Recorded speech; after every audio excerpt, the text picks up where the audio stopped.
సంబంధులు.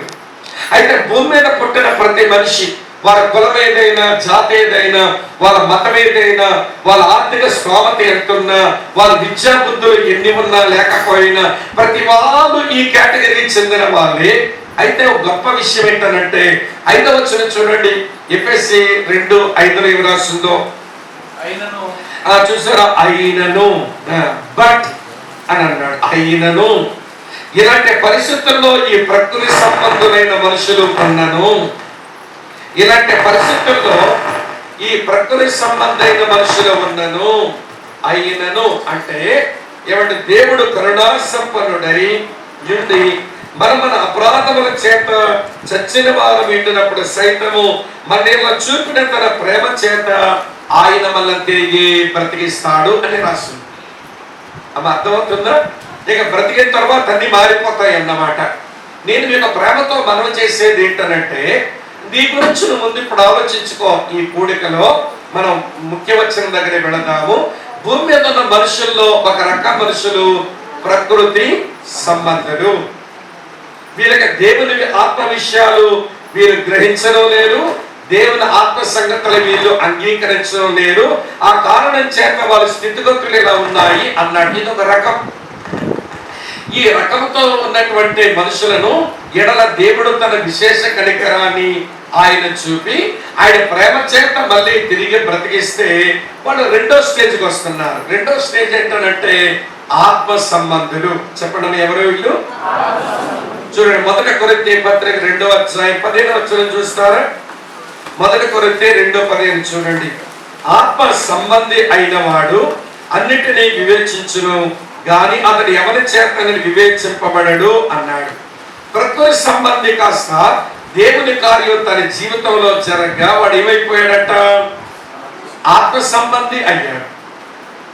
ఆత్మ సంబంధి అంటే సులువుగా మీకు 3 మాటలు చెప్తాను. ఆత్మ సంబంధి అనగా దేవుని వైపు చూడడం వచ్చిన వాడు. ఇట్లా దేవుని వైపు చూడటం వచ్చిన వాడు. ఎప్పుడైతే ఒక మనిషికి దేవుని వైపు చూడడం వస్తుందో వాడు తనలో తాను చూసుకోవడం వచ్చిన వాడు అవుతాడు. పై చూపు కాస్త లో చూపుగా తీసుకుని వెళుతుంది. ఏమంటే పైకి చూడడం అలవాటు అయితే లోపల చూసుకోవడం అలవాటు అవుతుంది. నేను ఏ స్థితిలో ఉన్నాను, ఆయనకి ఇష్టమైన రీతిలో ఉన్నానా లేదా అనేది లోపల చూసుకోవడం అలవాటు అవుతుంది. ఎప్పుడైతే లోపల చూసుకోవడం అలవాటు అయిందో ఎవడ చుట్టూ చూడడం అలవాటు అవుతుంది అన్నమాట. దేవుని లోకం, దేవుని ప్రజలు వీరు ఏమవుతున్నారు, ఏంటి వీళ్ళ పరిస్థితి అనేది చూడడం వస్తుంది. దీని మంచి ఉదాహరణ మీతో చెప్పనా? వినండి ప్రియమైన స్నేహితుల, యెషయా గ్రంథం 6వ అధ్యాయంలో యెషయాకు పై చూపు వచ్చింది. దేవుడు అత్యున్నతమైన సింహాసనం మీద ఆసీనుడై ఉండగా ఆ దేవుని చూడడం చేతనయ్యింది. ఏ రోజునైతే దేవుని చూడడం చేతనయ్యిందో లోపలికి చూసుకుని అంటున్నాడు 6వ అధ్యాయం 5వ వచనంలో, అయ్యో నేను అపవిత్రమైన పెదవులు గలవాడును. అరే, అంతవరకు బాగా సేవ చేస్తూ వచ్చావు కదా, చాలా పలుకులు పలికావు కదా, ఇప్పుడేంటి అపవిత్రమైన పెదవులు గలవాడనంటున్నావు అంటే ఆ పరిశుద్ధుడు చూడగానే నా అపరిశుద్ధత నాకు అర్థమైపోయింది. ఎప్పుడైతే లోపల చూసుకోవడం అలవాటు అయిందో ఇప్పుడు చుట్టూ చూస్తున్నాడు. నేను అపవిత్రమైన పెదవులు గల జనుల మధ్య నేను నివసిస్తున్నా, నేను నశించాను అంటున్నాడు. ఆత్మ సంబంధులు ఇప్పుడు ఈ 3 చూపులతోనే బతుకుతారు. దేవుని సన్నిధికి వచ్చినా, దేవుని వాక్యం ముందుకు వచ్చినా, దేవుని పిల్లల సావాసంలో ఉన్నా ఏ చూపు వస్తుంది వాళ్ళకి? ఈ చూపు వస్తుంది. ఈ చూపు ఎప్పుడైతే వచ్చిందో చెప్పండి, ఈ చూపు వస్తుంది. ఈ చూపు ఎప్పుడు వచ్చిందో ఆ చుట్టూ చూడడం అనేది చేతనవుతుంది. Upward look, inward look, outward look అని అంటాం. పై చూపు, లో చూపు, చుట్టూ చూడడం వస్తుంది. ఆ చుట్టూ చూడడం వచ్చిన వాడు నశించిపోతున్న వారి కొరకు భారం కలిగి ఉంటాడు. తనలో తాను చూసుకున్నాడు గనక తన పాప జీవితాన్ని గురించి తాను పశ్చాత్తాపడతాడు. దేవుణ్ణే చూశాడు గనక దేవుని చక్కగా ఆరాధించే మనుషుడు మారిపోతాడు. వాడిని బైబిల్ ఏమందో తెలుసా? ప్రకృతి సంబంధి నుంచి వాడు ఆత్మ సంబంధి అయినాడు అని లేఖనం చెప్తుంది. పౌలు స్టార్టింగ్ లోనే డిస్కరేజ్ చేశాడు. అమ్మ అర్థమవుతున్నారా? ఏదో చెప్పండి, అర్థమవుతుందో అర్థమవుతుందో? అర్థమవుతుందా? సరే, ఆత్మ సంబంధి కాస్త ఏమైనాడు? ముందు ముందు ప్రకృతి సంబంధి కాస్త ఏమయ్యాడు, ఆత్మ సంబంధి అయ్యాడు. ఇది సెకండ్ కేటగిరీ. మూడో కేటగిరీ ఉంటారు మనుషులు. వింటున్నారు? మూడో కేటగిరీ పేరేంటంటే శరీర సంబంధులు అన్నారు. చూపిస్తాను చూడండి. 1 కొరింథీ పత్రిక 3వ అధ్యాయంలో, కొరింథీయులకు రాసిన 1 పత్రిక 3వ అధ్యాయంలో చదువుతున్నాను చూడండి. 1వ వచనం ఇలా రాసి ఉంది: సహోదరులారా, ఆత్మ సంబంధులైన మనుషులతో మాట్లాడినట్లు నేను మీతో మాట్లాడలేకపోతుని, శరీర సంబంధులైన మనుషులే అనియు క్రీస్తునందు పసిబిడ్డలే అనియు నేను మీతో మాట్లాడవలసి వచ్చాను. ఈ వచనంలో కనబడేది శరీర సంబంధులు. అరే, ప్రకృతి సంబంధులు కాస్త ఆత్మ సంబంధులయ్యారు. ఇప్పుడు ఆత్మ సంబంధులు కాస్త ఏమయ్యారంట, శరీర సంబంధులుగా మారారట. శరీర సంబంధులుగా మారటం అంటే ఆత్మ సంబంధం అయిన తర్వాత నువ్వు ఎదగాలి. కొంతమంది దేవుని మందిరములోకి వచ్చి దేవుని సేవకుల యొక్క బోధన వింటూని చాలా కాలంగా సంఘములో క్రైస్తవులుగా చలామణవుతూని ఎదుగు పొదుగు లేకుండా వీళ్ళు దేవుని మందిరాల్లో సంఘం మధ్యలో తగలడుతుంటారు. సంవత్సరాలు పెరిగినా కానట్లుంటారండి. నోట్లో వేడి పెట్టుకొని చప్పరించుకొని కాలు చేతులు తన్నుకొని పసిబిడ్డల్లాగా బ్రతుకుతుంటారు. ఎదుగు పొదుగు ఉండదు. నేను ఎప్పుడో తరచుగా మాట అంటాను, ఏంటో తెలుసండి, ఎదుగు పొదుగు లేని వాళ్ళట వినండి, లోకానికి నవ్వుకోవడానికి పనికొస్తారు, ఎవడ కన్నవారిని ఏడిపించడానికే పనికొస్తారు. ఎదుగు పొదుగు లేని వారు లోకానికి నవ్వులాటకి పనికొస్తారు. ఏమండి, ఎవడ కన్నవారిని ఏమో బలమించు, నన్ను టచ్ చేయదు, నేను తగ్గిస్తాను, కావాలంటే ఇస్తాను. ఇక్కడ యాంప్లిఫైర్ ఉంటుంది, నీకు తెలియదేమో, ఇక్కడ యాంప్లిఫైర్ ఉంటుంది. నువ్వు టచ్ చేస్తూ ఉంటే డిస్టర్బ్ అవుతుందిగా పని. వినండి, ఎవడు ఎదుగు పొదుగు లేని వారు లోకానికి దేని పనికొస్తారు, నవ్వులాటే పనికొస్తారు. కన్నవారికి ఎందుకు పనికొస్తారు, ఏటాలే పనికొస్తారు. నేను అదే విషయం ఆ చిన్న నియమం పెట్టుకొని చూడండి. ప్రభు దగ్గరకు వచ్చేంత కాలం అయింది, ఏమి దిగేమంటారు, ఏమంటే దేవుని అర్థం చేసుకోవడంలో, నిన్ను నువ్వు అర్థం చేసుకోవడంలో, అలాగే నేను చుట్టూ ఉన్న దేవుని లోకం అర్థం చేసుకోవడంలో నీకు వచ్చినటువంటి మెచ్యూరిటీ ఏంటి, నీకు వచ్చిన పరిపక్వత ఏంటి? యేసు నమ్మినప్పుడు ఎట్లుంటివో ఇన్ని సంవత్సరాలు దేవుని మందిరంలో దేవుని సంఘములో ఉండి ఏమి పెద్ద మార్పు లేకుండా అలాగే కూర్చున్నావనంటే నేను ఏమనుకోవాలి అంటే ఎదుగు పొదుగు లేని మనిషి అన్నమాట. లోకం నిన్ను చూసి నవ్వుద్ది, నిన్న కన్నవాడు సేవకుడు పైనన్నవాడు కూడా నేను చూసి దుఃఖపడవలసి వస్తుంది అన్నట్టు. ఇప్పుడు కొరింథీయుల పరిస్థితి ఏంటంటే, ఒకప్పుడు ప్రకృతి సంబంధులు పెట్టినారా లేదా, తర్వాత ఏమయ్యారు, ఆత్మ సంబంధులు అయ్యారు. ఇప్పుడు ఏమైపోయారు, పౌలు పత్రిక రాసే సమయానికి ఏమైపోయారు, శరీర సంబంధులు అయిపోయారు. ఒకప్పుడు ప్రకృతి సంబంధులు, తర్వాత ఆత్మ సంబంధులు అయ్యారు. ఇప్పుడేమో శరీర సంబంధులుగా మీరు మారిపోయారు. ఎదగడంలో ఆ ఎదుగు పొదుగు లేని కారణం చేతనే ఈ కొరింథీ సంఘంలో ముఠా తగాదాలు వచ్చాయి. ఏమొచ్చాయమ్మా, ముఠా తగాదాలు వచ్చాయి. ముఠా తగాదాలు అంటే ఈ సంఘంలో ఉన్న వాళ్ళు కొంతమంది ముఠాలు కడుతున్నారు. ఏమిటా ముఠ అంటే, ఒక ముఠా నాయకుడి పేరేమో కేఫ్ అంట, ఆయనకి సంబంధించి కేఫావారం అంటున్నారు, ఇదొక ముఠ. అబ్బా వింటున్నారా, వర్గపోరు అంటారు చూసారు, ఇదొక వర్గం. మరొకరు అంటున్నారు మేము పౌలుకి సంబంధించిన వాళ్ళం, మేము పౌలు వారం అంటున్నారు, ఇదొక ముఠ. ఏమంటే మరొకరు అంటున్నారు అపోల్లో సేవల్లో కొంత మేలు పొందారేమో, వారు అంటున్నారు మేము అపోల్లో వారం అంటున్నారు, వీళ్ళొక ముఠ. చివరికి మరొక ముఠ మిగిలింది, చాలా ప్రమాదకరమైన ముఠ, మేము యేసు వారం అంటున్నారు. చూసారు ఎన్ని మొక్కలైంది. ఇప్పుడు సంఘం అంటే ఒకటే కదా, సంఘంలో ఉన్న వాళ్ళంతా ఒక కుటుంబం అన్నట్టుగా బ్రతకాలి కదా. ఇదేంటి వర్గపోరు, ఎదుగు బతుకు లేదు కదా, అబ్బా మెచ్యూరిటీ లేదు, పరిపక్వత లేదు. కాబట్టి వీళ్ళు ఎట్లా తయారైనారంటే 4 ముక్కలు అయిపోయారు. అదేమో పౌలుకి తెలిసిపోయింది. పౌలుకి ఎవరు కబురు చెప్పారు, ఎవరు కబురు చెప్పారో చదువుతాను చూడండి. 1వ అధ్యాయం 10వ వచనం చూడండి. 1 కొరింథీ 1వ అధ్యాయం 10వ వచనం, సహోదరులారా మీరందరూ ఏకభావంతో మాట్లాడవలననియు మీలో కక్షలు లేక ఏక మనస్సుతోనూ ఏక తాత్పర్యంతోనూ వింటున్నారా, మీరు సన్నద్ధులై ఉండవల్లని మన ప్రభువైన యేసుక్రీస్తు పేరట మిమ్మల్ని వేడుకుంటున్నాను, నా సహోదరులారా, మీరు కలహముల కలవని మిమ్మల్ని గురించి క్లోయో ఇంటి వారి వల్ల నాకు తెలియవచ్చెను. చెప్పినోడి పేరు చెప్పేశాడా? పాపడు సచ్చాడైతే. మనమైతే ఏమనుకుంటామనంటే, అరే ఏదో విషయం చెప్పేస్తే మన పేరు చెప్పేయడమేనా, చెప్పేస్తే నేనేమైపోతాను అని మనం అనుకుంటాం.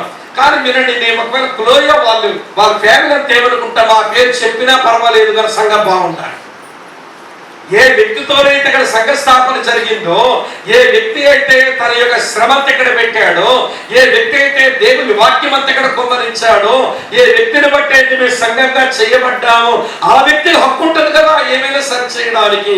ఆ వ్యక్తికి మేము చెప్పాం, ఇక్కడ వర్గంపూర్ వచ్చేసింది. ఒకడేమో పౌలు వాడనంటాడు, ఒకడేమో కేఫా వాడనంటాడు, ఒకడేమో అపోల్లో వాడనంటాడు, ఒకడేమో క్రీస్తు వాడనంటున్నాడు. ఇట్లా సంఘం ఫ్యామిలీ లాగా ఉండడం లేదు, వీళ్ళు ముక్కలైపోయారు అని చెప్పేశాడు. పౌలు కూడా మొహమాటం లేకుండా వాళ్ళకి పేరు రాసేశాడు. ఇంతగా నేను చెప్పగోరే విషయం ఏంటంటే, ప్రకృతి సంబంధులు కాస్త ఆత్మ సంబంధులు కాగా, ఆత్మ సంబంధులు కాస్త శరీర సంబంధులు అయిపోతే వారి మధ్య ముఠా తగాదాలు వచ్చాయి. ఒకటి. రెండో తప్పిదం ఏం జరిగిందనంటే, ఈ చర్చలో వినండి ప్రియులారా, వ్యభిచార పాపాలకు మీరు తలుపులు తెరిచారు. ఇంటమా లైంగిక సంబంధమైన పాపాలకు తలుపులు తెరిచారు. ఇవ్వండి, అది లోకములో కూడా ఉండనటువంటి తప్పిదాలు చర్చలోకి వచ్చి కూర్చున్నాయి. చూడండి, చదువుతాను మీకు. మొదటి కొరింథీ పత్రిక 5వ అధ్యాయంలో మీకు చదువుతున్నాను. చూడండి, మొదటి వచ్చిన, నీలో జారత్వం ఉన్నదని వదంతి కలదు, మీలో ఒకడు తన తండ్రి భార్యను ఉంచుకున్నాడట. అంటే జారత్వం అన్ని జనుల్లో కూడా జరగదు కదా. తండ్రి భార్యను ఉంచుకున్నాడంటే వాళ్ళ అమ్మని కాకపోవచ్చు, ఏమంటే వాళ్ళ నాన్న యొక్క ఉపపత్ని అయ్యి ఉండవచ్చునేమో, అది కూడా నేరమే కదా.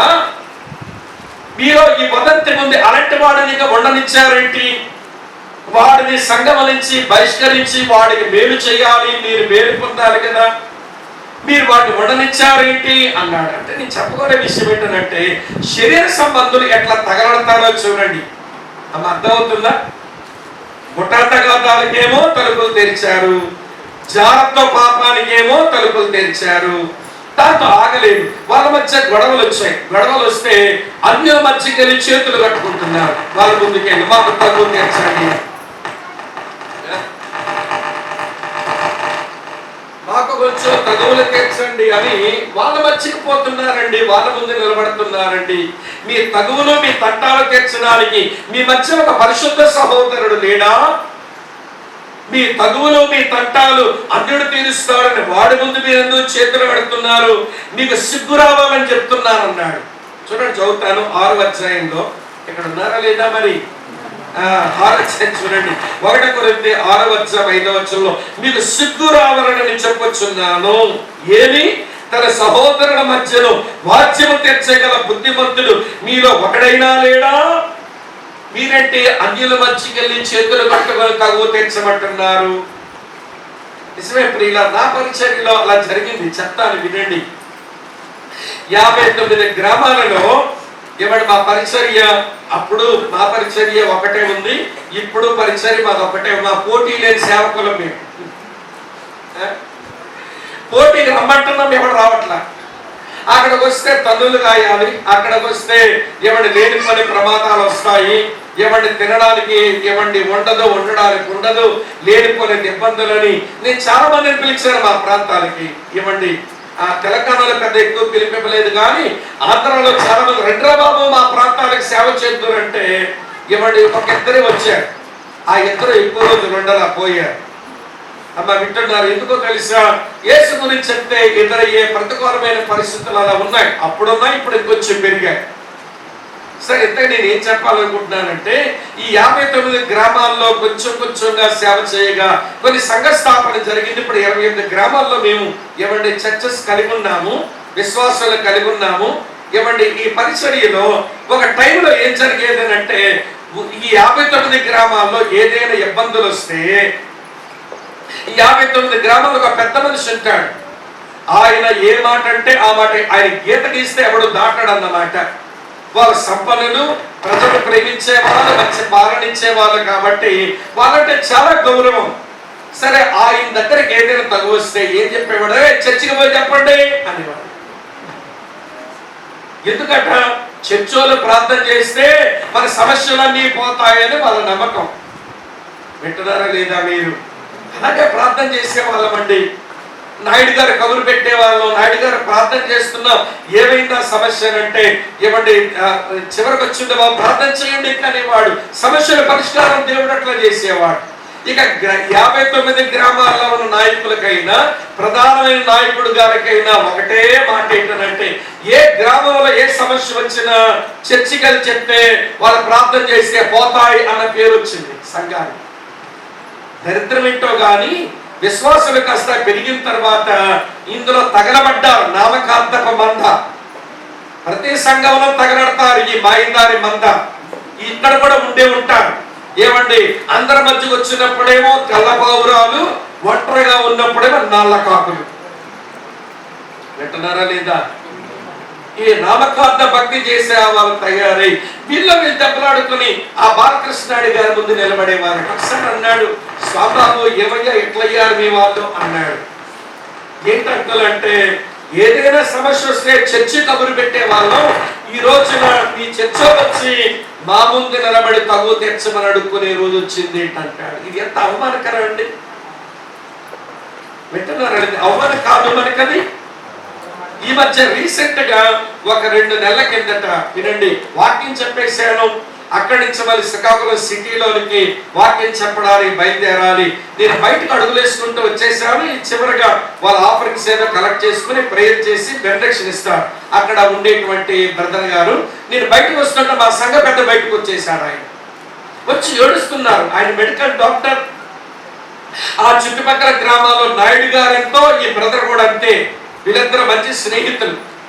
సరే ఏడుస్తుంటే బ్రదర్ చాలా దుఃఖం అనిపిస్తుంది ఈ రోజు నాకు అన్నాడు. ఏమైంది డాక్టర్ గారు, ఏంటి విషయం బ్రదర్ అని అంటే, నేను ఈవినింగ్ ఒక ఆవిడ ఫోన్ చేసిందండి. చేసిందట, ఏమండి డాక్టర్ గారు మీ చర్చిల్లో ప్రార్థనలు మానేశారా అని అడిగిందట. ఏమమ్మా అట్లా అడిగావు అని అన్నాడంటే ఈయన. అంటే ఏంటంటే ఊర్లో పిల్లలు గంజాయిలకు అలవాటు పడ్డారు, మత్తు మందులకు అలవాటు పడ్డారు, తాగి రోడ్ల మీద తిరిగి యాక్సిడెంట్లు చచ్చిపోతున్నారు, కుటుంబాలు మొక్కలైపోతున్నాయి. ఒకప్పుడు చర్చి ప్రార్థన చేస్తూ ఉంటది, ఇలాంటి మన గ్రామాల్లో ఉండవని మంచి పేరు ఉండేది, ఈ మధ్య నేను ప్రార్థన మానేశారా అని అడిగిందంటే శనివారం రాత్రి. అది అయిపోయిన తర్వాత ఆదివారం చర్చికి బయలుదేరుతున్నాడు. ఆయనకి ఏదో జవాబు చెప్పాడు, పెద్ద పట్టించుకోవాలా.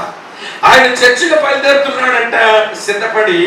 ఈ బాలకృష్ణాడి గారు 59 గ్రామాల పెద్ద మనిషి ఈయన ఫోన్ చేసి అడిగాడట, ఏమండి డాక్టర్ గారు చర్చిలో ప్రార్థన మానేశారా అని ఈయన అడిగాడట ఉదయాన్నే. ఒక్కసారి ఏదో గోమ పగలగొట్టినట్టు అనిపించింది. శనివారం రాత్రి ఏమో ఒక పెద్ద అడిగింది, ఇప్పుడేమో ఊరి పెద్ద మనిషి అడిగాడు. ఏమిట్రా ఇట్లాంటి ప్రశ్న ఎదుర్కోవలసి వచ్చిందని అనిపించింది. చర్చలోకి వచ్చాక నేను కూడా అదే అన్నాను. ఈ రోజున సంఘం మీద నేరస్థాపన చేస్తూ బతికిన వాళ్ళం ఈరోజు లోకం మన మీద నేరస్థాపన అయ్యే చేసేలాగా మీరు బ్రతుకుతున్నారు, ఇది సరికాదని నేను కూడా గట్టి కలిసి ప్రసంగం చేశాను. ఇంకొంచెం దుఃఖం పెరిగిపోయింది ఆయనకి. సంఘం బాగులేదంటే నేరం నాదే కదండి, నేరం మీదే కదండి. నాకు ఏడుపు వస్తుంది బ్రదర్ అన్నాడు. ఎందుకో తెలిసిన నేను మాట ఎందుకు చెప్పానో తెలుసా మీకు సిగ్గు కలగాలని మాట చెప్తున్నా.